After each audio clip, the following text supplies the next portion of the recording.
There once lived a poet in a quiet village, known for his beautiful words that could stir even the coldest hearts.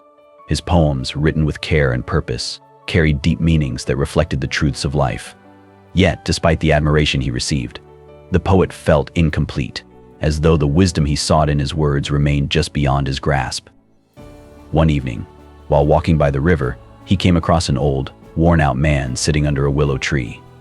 The man was sketching lines in the dirt with a stick, his focus undisturbed by the world around him.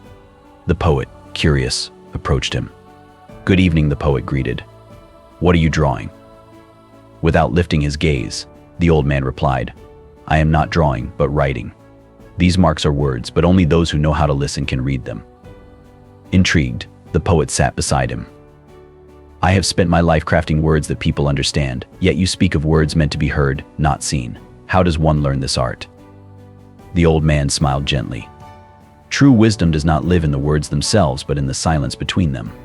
To find meaning, you must listen not only with your ears, but with your heart." The poet pondered this, for he had always believed that his words held power in their arrangement. Yet now, he realized that the true essence of wisdom lay not in what was spoken, but in what was left unsaid. That night, he returned to his home, and, for the first time, left his pen untouched. Instead, he sat in silence, allowing the world to speak to him. Days passed, and the poet found that he no longer needed to force his thoughts onto paper.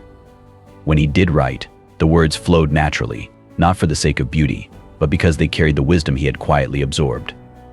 His poems, though fewer, now resonated more deeply with those who read them, for they carried the weight of a truth that could not be taught, only felt.